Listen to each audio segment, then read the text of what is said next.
My name is Erik, and I am a prevention coordinator in the municipality of Fredrikstad in Norway. As most other Nordic municipalities, we have felt anger, sadness, and frustration over the grave situation in Ukraine. I will now talk briefly about what actions we have taken in the latest period to ensure a safe and inclusive city in relation to the Russian invasion of Ukraine. Our focus has been on different target groups. We have had parents, children, and youth from Fredrikstad who was present in Ukraine when war broke out, where themselves and their family needed support on their way out of the country and also after returning back to Fredrikstad. Our citizens in Fredrikstad have, as many others, experienced fear and insecurity over the situation linked to nuclear weapons and escalation of the conflict. And of course, for children and youth in Fredrikstad, the situation is even more unpredictable.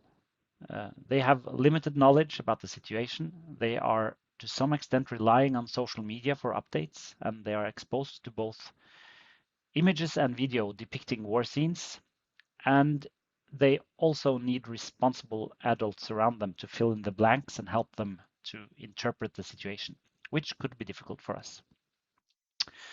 We have distributed information material to kindergartens, schools, and youth clubs, both focusing on facts on the situation and also how we as parents and/or professionals can talk to children and youth about the situation. Other keywords in this regard is critical thinking, digital citizenship, psychological first aid, etc. We have also stressed that our frontline professionals meeting children and youth must prioritize time and ensure safe spaces for children and youth to discuss and express themselves about the situation. War creates, in addition to death, trauma, and suffering for the ones directly targeted, polarization and hate.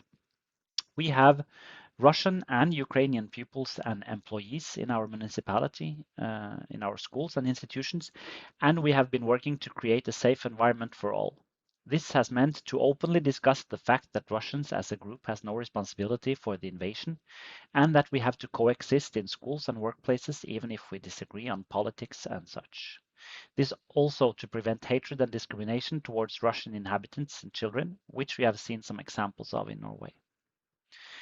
Another touchy issue we have been dealing with is the discrepancy between how the Norwegian society has met this refugee situation compared to the situation in 2015. This is a complicated theme, but many, both people with refugee background and others, have felt this difference to be hurtful and also racist. But as with most other complex issues that raise conflict, a healthy climate for debate and discussion is the answer. And to teach children and youth about this, we have to ensure they are experiencing this in schools and other places.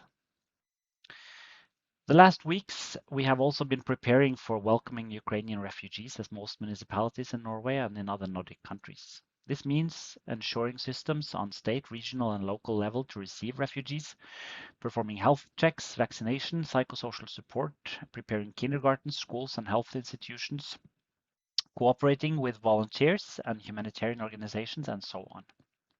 We meet engaged inhabitants in our city and municipal professionals eager to step up, which make these efforts very meaningful. Thank you.